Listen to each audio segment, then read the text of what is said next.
Let's go back to 1969 for a second. You're 18 years old and you've just moved to New York City. And you're gay. And you want to meet other gay people. So what do? You go to Christopher Street and you walk up and down with everyone else and pop into places like the Stonewall Inn.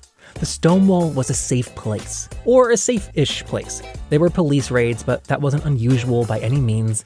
But it was a safe enough place to put your arm around another person, to hold hands, to dance. And that is what Mark Segal did.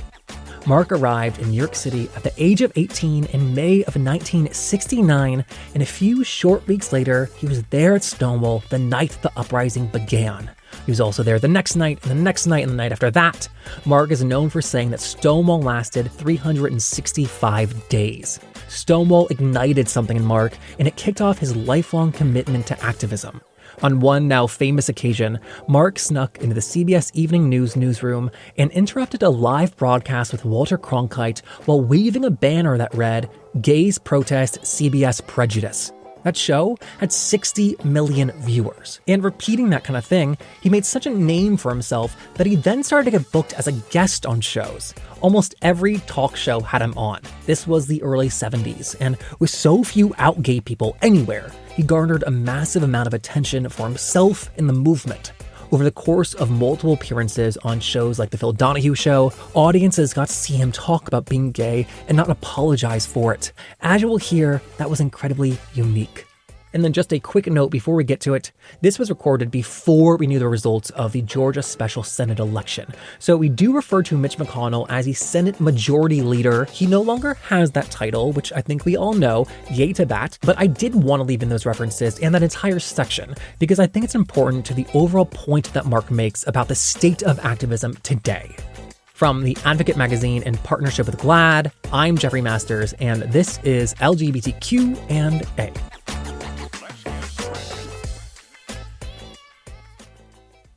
So you moved to New York City in May of 1969. The Stonewall Inn was the first bar you ever went to. And then 1 month later, the Stonewall uprising occurred, and you were there. Saying all of that, that is a wild introduction to gay life. Did it feel like that at the time? It felt like something that I should be doing. As an 18-year-old, what you did in those days, if you were gay, was walk up and down Christopher Street every single night, all night long, meet with your friends, basically hang out. Then sometime during the night, you would pop into the Stonewall. So that was a usual night for me. The only thing that was different was when the raid began, because I had never been in a raid, but the people around me had been. So when I asked what's going on, they said casually, "Oh, just another raid." That struck panic in me because I didn't know what it was. Oh, so to them, it was just a common occurrence of going out. It was the usual. The police came in, pretended they were doing their duty, got their payoff, and left. The difference here was they barged in, they threw people up against the wall, they extorted money from some of the older people, they harassed the drag queens. It was pretty violent. And so what happened now we see as being incredibly significant to our history. When did you start to realize that? My moment came standing outside Stonewall after being carted and let outside. And as we began to form a semicircle, somewhere in my head clicked, women are fighting for their rights, blacks are fighting for their rights, Latinos are fighting for their rights. What about us? And I swore to myself at that moment that was going to be my life's work. I thought I'd end up a bag person because gay activists, or whatever we were going to call it, weren't being paid anything. And so you write that it was not the biggest ride ever, and that it's been tremendously blown out of proportion. What specifically has been blown out of proportion? I think what people don't realize, and you could break it down really quickly, and it's all really very logical. Most of the action took place on one single block. Aside from that one block, there were little incidents happening up and down Christopher Street, but not very much. It also, that one single block, it went on for hours. Nobody was there the entire time. No one knows exactly who was there because in the middle of a riot, you don't take a roll call. There was no first brick thrown because there were no bricks in the area. Were there stones thrown? Were there coins thrown? Cans and bottles? Yes. I mean, some of it seemed to be organized. Like, for instance, the guy by the name of Marty Robinson, who was the leader of the action group, which I was part of, came up to me with chalk. And I'm one of those people who wrote up and down the streets of Stonewall, "Tomorrow Night Stonewall." which created, in a sense, the second night where Marty and Martha stood and made speeches from the front door of the Stonewall and made the point clear that we were oppressed, we had to do something, and that meant fight back. In the mythologizing of Stonewall, we talk about how it lasted 3 days, as if it lasted 3 days just on its own. And something I hadn't heard before until your book was about how it lasted 3 days because you were writing chalk on the street, "Come to Stonewall tomorrow night," how we intentionally kept it going.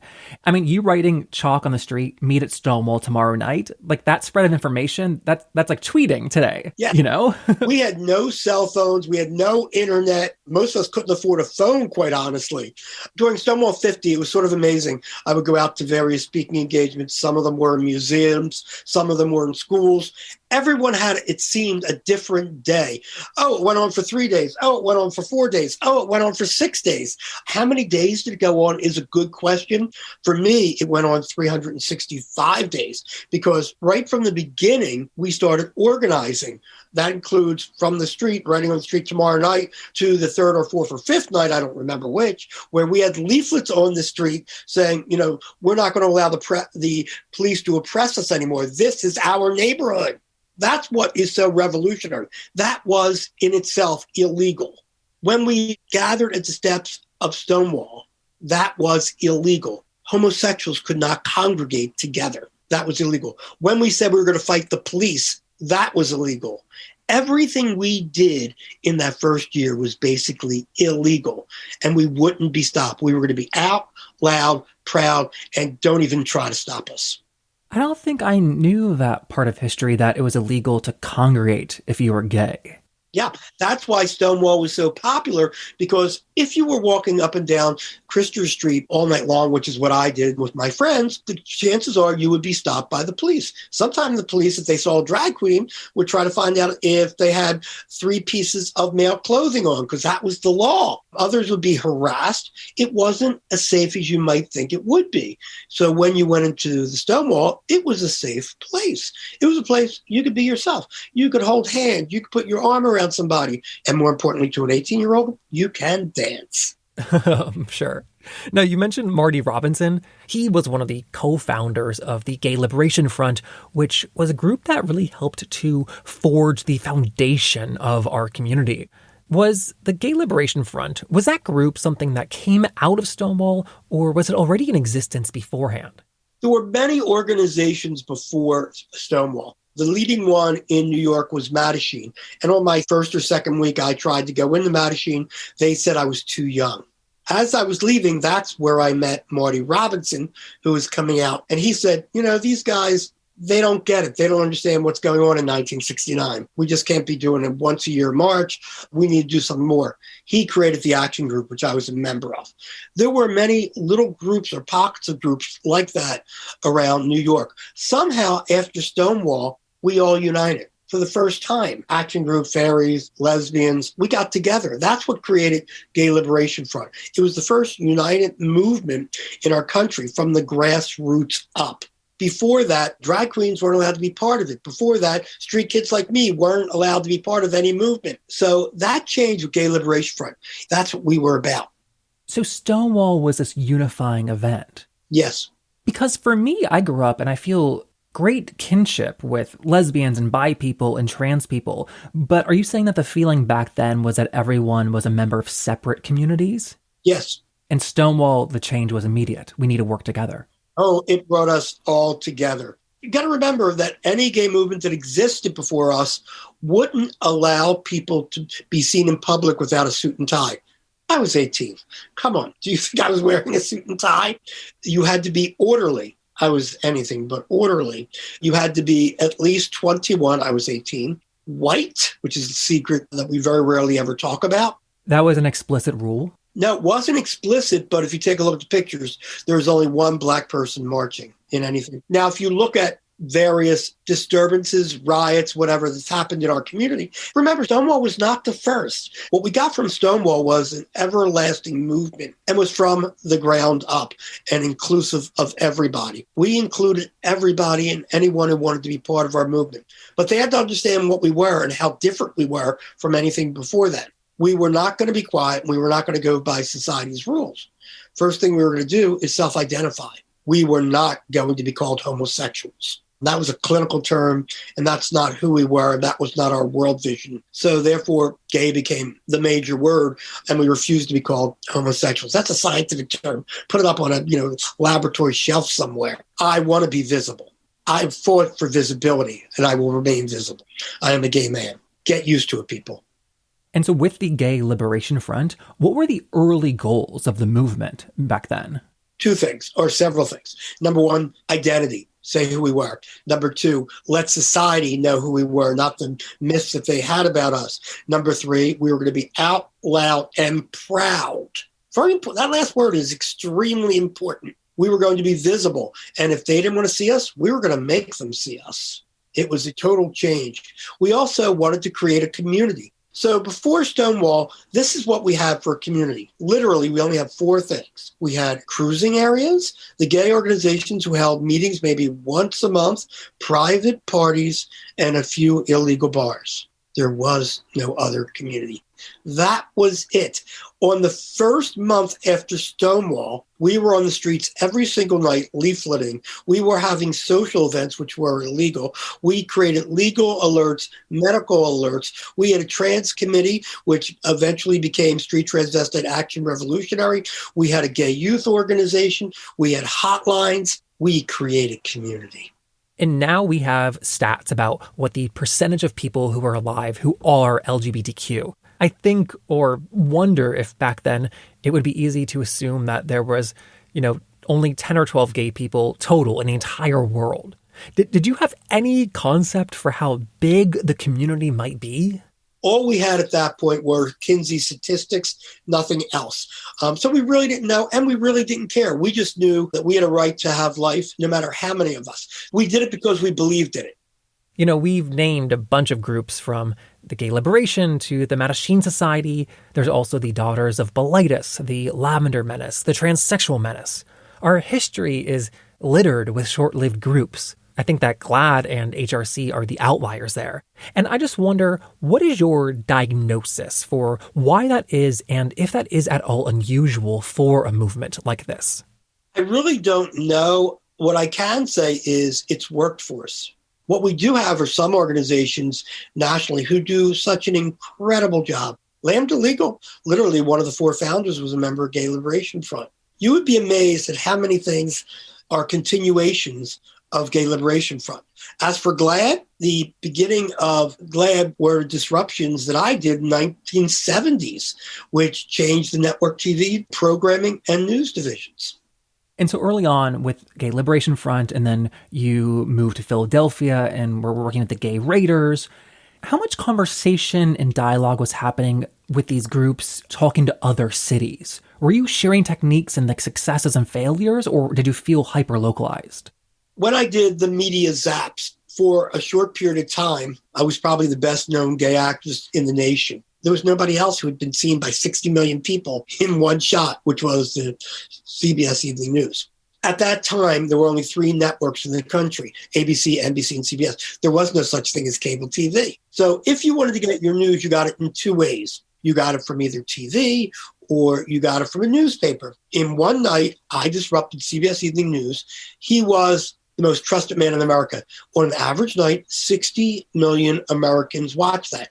That's Super Bowl numbers. Many of those 60 million for the first time saw a gay person. For the first time, Gay Liberation Front came into their living room. And I did that on the Today Show, the Tonight Show, and others. That brought me on to what I learned very quickly was the talk show circuit, which hadn't been open before to people like us. And my whole thing was visibility. So I used that tool to take that. So, for example, when the Phil Donahue show, which first time I did it was based in Chicago. Actually, I did Ohio, Chicago, and New York. First time I did it was Dayton, Ohio. I believe it was in Youngstown, whichever. So when I went there, I made sure that I, the night before, met with the leadership of the LGBT community there and said, this is what I'm doing on a national basis. You can be doing this on a local basis. And I did the same thing in Chicago. And I did this everywhere I went. So you started off by interrupting these programs and then kind of crossed over and became a guest on the show. You were invited on. At the time, you were being booked for these talk shows because you were openly gay and not ashamed of that. And that was a bit of a marvel at the time, right? Oh, absolutely. And I wouldn't take crap from the audience, which made it very good TV. I remember Phil, before we went on, saying to me, there's a lot of Bible thumpers in here. We're going to have a lot of Bible questions. And of course, when you do this, many times people, they always give you the section of the Bible they quote is Leviticus. So I made sure I learned Leviticus. And somebody would stand up and they would say, oh, do you realize you're condemned to death? And my line says, so aren't you? And they would say, what are you talking about? I said, well, you're quoting Leviticus. Let's look at what you're wearing right now and see what's against Leviticus. By the way, has your husband ever played football? Pigskin? He's gone to hell. So if I'm going to hell, you're gone. You're as equally sinful. So let us realize that what you're doing isn't religious. It's, I trademarked this, Bible a la carte. And how did they respond to that? Flustered. I would continue until they sat down. It was like, you're not winning this. The gay guy's winning it. Did appearing on such popular shows, did you feel famous at the time? Oh, absolutely. If I would go into a town, remember, I often tell this and people are like shocked by it. Up to 1969, and this is only 3 years later, there were only about 100 gay activists out in the country. You might have a few more people in New York, Los Angeles, but that's about it. So you would have maybe, 10 to 15 gay organizations in the nation that were only in major cities, and maybe one or two people there were out. Think about that now. Up until 1970, the one and only National March grew under 100 people. That's what it was before that point. So when I was appearing on TV, it was a big deal. And I was on every talk show you could possibly imagine. And if I wasn't on a TV show, I was disrupting TV shows. And this was making, again, headlines in newspapers. So yeah, I felt that way. And I'm going around the country with holes in my shoes. The most interesting time of that period, still dealing with to this day, or lots of us who were in the early movement deal with this. We would come home and we'd find a gay friend and they would say to us, you're ruining it for us. Because they were afraid what we were doing would shine a spotlight on them or where they go. And we were not very popular. Shine a spotlight on people, meaning they would then be outed? Yes. Which was at that point, 99% of our community was in the closet. Oh, and they want it to stay that way. Yes. That leads me to my big question, which is that I think you're right that being gay at the time meant you would leave a life of condemnation and you would be unhappy. Period. End of story. For that reason, many people stayed out of the closet. And I just wonder, how did you escape feeling that way? Why did you not believe that too? I can't actually pinpoint it. All I could say to you is that when I realized that I was gay, and then I started feeling, of course, or seeing around me all the negativity about gay people, the fag jokes in school or hearing parents or relatives talk about gay people. Once I realized the first thing, of course, I wondered, what is wrong with me? And somewhere it clicked in me, there isn't anything wrong with me, but I don't understand why everybody else does. So in order not to embarrass my parents is why I moved to New York. So I was somehow pre-programmed, and I believe that's from the pride that was instilled upon me by my grandmother and my parents because of who I was. I'd already felt oppression from about the age of 5 that I can remember for being Jewish. I'd suffered discrimination my whole life. So this was just more oppression, and I guess I related one to the other. Oh, because you experienced extreme anti-Semitism, even though you knew that there was no problem with being Jewish. And so when you experience extreme homophobia, it's the same thing. Yeah. And you try to do it with some humor. You do what you can to live, and the best way to deal with that is humor. I was known for that when I did the Zaps. At one point, I had handcuffed myself to the city's Christmas tree. And when the reporters came and asked, Mark Segal, you're a homosexual. Why are you, handcuffed to this Christmas tree? And my line to them was, because I'm Philadelphia's Christmas fairy. And then I would say, now to get serious, the issues are. Oh, you disarm them and then you tell them what's up. Yeah.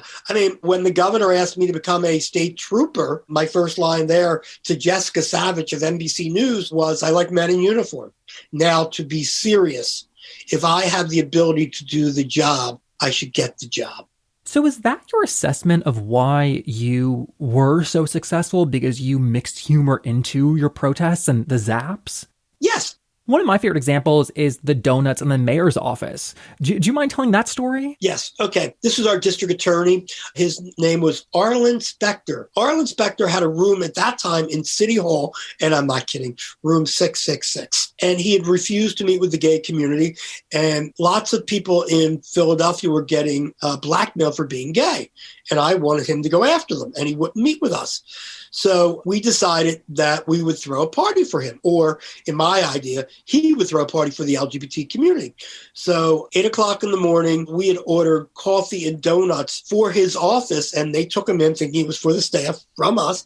And at the same time, we were through the halls of City Hall handing out invitations to people that passed by saying, Arlen Specter is throwing a party for the gay and lesbian community. Come join him in his office. And the following day on Section 2 of the Philadelphia Inquirer, top half, was a picture of me giving out coffee to people in Arlen Specter's office. Of course, he invited us into his inner office while the press corps was watching. And we got to talk to him, and that solved the problem of blackmail in Philadelphia. And in his memoir, he writes about that. How does he remember it? Is it a fond memory? Yes, we became friends. And he was a Republican at the time, and we became friends. When the Senate did vote on the Equality Act, when he was senator, he is one of the few Republican senators who voted for it. Wow. We often talk now about how quickly our lives have improved and changed, and just how quick the pace of the LGBTQ movement has moved in the last 50 years. But that isn't me talking now in this moment, having read about it in textbooks, right? As someone who lived this history, has it moved fast to you? Has it moved slow? Like, what is your assessment of that? Okay, so I'll tell you the moment for me that was probably the most important. It was President Obama during his second inaugural address when he said, Selma, Seneca Falls, Stonewall. Selma, Seneca Falls, Stonewall. That was the moment for me that I realized we did what we set out. The world now realized what we want to do, which is equality. We want to be equal. I always thought we were sort of like the stepson of civil rights movements. They're over there. We're the black sheep of civil rights movements. After that, I don't anymore. And so I give credit to Barack Obama for that. I mean, when Joe Biden made his acceptance speech after he won the 2020 election, he name-checked gay and transgender people. To me, that was wild to have that kind of inclusion. And yet, for all the progress that we have made over the last 50 years, it feels like now we've hit a place of complacency with that. We're just kind of good with how far we've moved the line, it seems. I just don't feel that momentum to keep pushing forward in the intensity in the ways that it was. Do you agree with that? Well, let's look at what I think should be the major effort right now, which is the Equality Act. You could get married. Right now, you can be denied being, given a room in a hotel somewhere for your honeymoon. You could be denied renting an apartment simply because you're gay. This is in most places in the country. Not some places in the country, most places in this country. You could be denied a wedding cake. You could be denied almost anything, quite honestly. So the reality is we have to get the Equality Act so that we are equal to everybody else, race, creed, religion, national origin, sexual orientation, and gender identity. They got to be included. That's what the Equality Act does. So if I was an activist today, I think it's time to get the Equality Act out. Why has no one in this country done something to get Mitch McConnell to move it to the floor? Why are we not locking ourselves to his door? Why are we not picketing his house? What is wrong with the creativity in this community? More has to be done. And be creative about it. Be funny about it. Make him feel like a fool. Wear clown outfits outside his office. Anything. Make a scene. Make it an issue. Make it something the press cannot not cover. We haven't done that. We're great at issuing press releases. We're great at being angry at everybody because they're not progressive enough. What are you getting done? Work with people. I got marriage equality in Pennsylvania under a right-wing Republican governor, Tea Party Republican governor. You could get things done if you have relationships with people. You might not like the people you're working with, but hey, that's politics. Are younger activists reaching out to you? Do you talk to any of them about these things?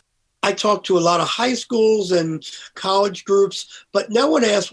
They do sometimes ask, what can we do now? And I mentioned when I just said now, do people act on it? No. My theory is that today people are just so happy to be debating on Facebook or Instagram or some form of social media, and they think that's their activism. It's not.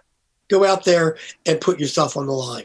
Well, I think like you said before too, like when you were heavy into activism in your 20s, you were dirt poor. This isn't a paying job. And so as these big cities get more and more expensive, it's like, well, I can't go protest Mitch McConnell. I got to go to work, got to pay rent. Well, unfortunately, money seems to be motivating a lot of other people. I think that in some respects, people in New York, Washington, D.C., and places where there is non-discrimination law, yeah, they could. They certainly could. They're allowed to have free speech and demonstrate. And there's non-discrimination in those cities. So in D.C., yeah, you could. In Virginia, yes, you could. In Maryland, you could. So where does Mitch McConnell live? I'm sure he lives in either D.C., Virginia, or Maryland. Why are you not picketing his house? Why are you not picketing his neighborhood? Why are you not picketing the stores he goes to? Create problems for him. He's created a problem for us. We need to create problems for him.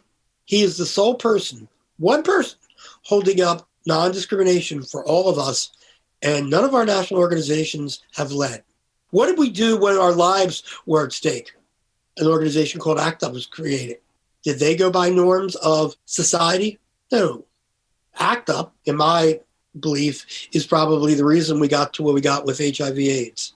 Not the numerous organizations who were just talking to government officials, but it was ACT UP who made them come to the table. And they did that with a Republican administration. Yeah. Before I have to let you go, you are about to turn 70 pretty soon. Just as you're airing this, I am turning 70. Are you beginning to start to think about your own mortality at all? No. I feel as though I'm in my 20s or 30s. I know I'm old. I know I'm 70. I love, by the way, calling myself old. I just love that. I adore it. I mean, to have the Smithsonian come to you and say, we would like your papers and artifacts over the last 50 years, whereas the community hated us, all of us who are Gay Activist Alliance, Gay Liberation Front, whatever, for being activists. That has changed somewhat. We're now allowed to talk about who we are, what we did. We help create that safety. I asked that because I don't think that 70 is, extremely old, but I also didn't know how living through the AIDS crisis and having your partner test positive for HIV, how all those things affected one's sense of mortality.